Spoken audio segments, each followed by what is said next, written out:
Bonjour à tous et à toutes, bienvenue dans cette nouvelle vidéo. Ici David Jobard et aujourd'hui je vais vous expliquer comment fonctionne le pixel Facebook pour un site e-commerce, comment installer les bons événements aux bons endroits et comprendre comment les événements fonctionnent en fonction des endroits où vous les installez. C'est parti!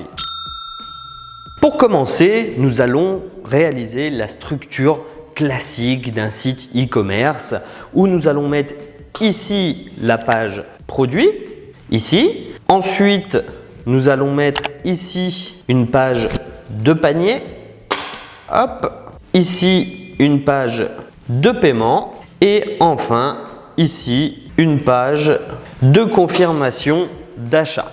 Donc là, on est sur un processus classique et en même temps assez long car généralement nous pouvons regrouper la page panier avec la page d'ajout d'informations de paiement, la page de paiement, mais c'est vraiment pour l'exemple dans le cas où vous n'avez pas réuni ces deux pages de façon à ce que vous identifiez bien les différents éléments de pixels que l'on va installer. Maintenant que nous avons notre structure avec la page produit, la page panier, la page de paiement et enfin la confirmation d'achat, nous allons voir quel événement nous allons mettre à quel endroit.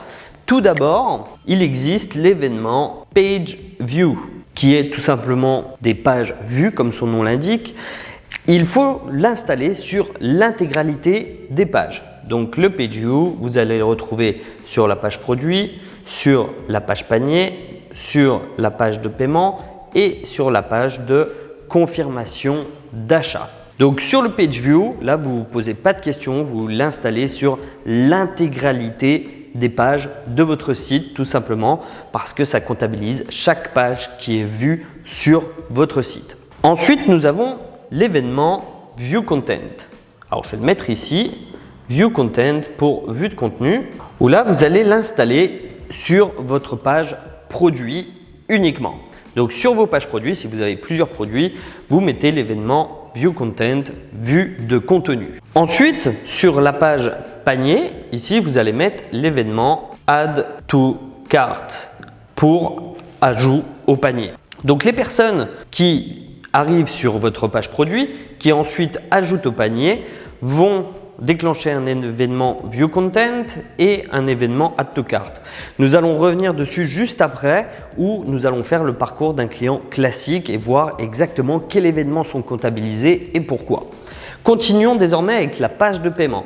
Ici, je vous invite à installer l'événement Initiate Checkout. Donc ce sont tous des événements que vous pouvez retrouver bien évidemment sur le pixel Facebook et que vous pouvez installer, ce qu'on appelle des événements standards, donc qui sont installables très facilement. Ici, Initiate Checkout veut dire paiement initié. Donc une fois que nous sommes sur une page de paiement, comme ici, nous initions un paiement. Donc on dit à Facebook, au pixel, ok, ici, les visiteurs sont ici, ils initient un paiement. Et ensuite, ici, nous serons sur Purchase, l'événement Purchase, qui est tout simplement l'événement achat. Alors attention, que ce soit Page View, View Content, Add to Cart, Initiate Checkout, Purchase, ce sont des termes en anglais, mais vous les retrouverez en français bien évidemment au moment d'installer les événements standards.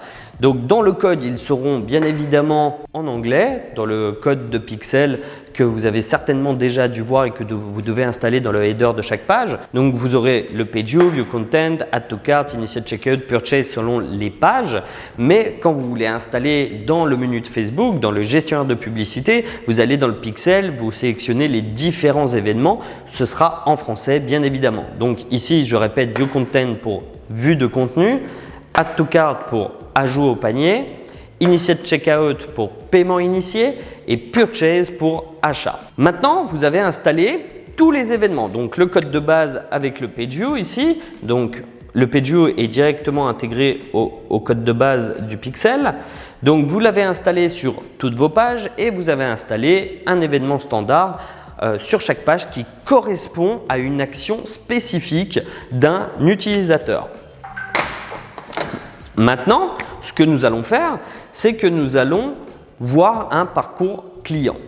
Donc, vous avez votre pub Facebook ici, hop, pub Facebook, il arrive sur votre page produit. Donc ici, il va déclencher un View Content. Ensuite, s'il ajoute au panier, il va déclencher un Add to Cart. Et si il arrive au paiement initié, un Initiate Checkout et enfin s'il valide son achat, un Purchase. Mais combien a-t-il comptabilisé de page view? Si admettons qu'il soit arrivé de la pub Facebook, il a regardé une fois la page produit, une fois la page panier, une fois l'Initiate Checkout et une fois le Purchase, au final, il aura déclenché plusieurs événements.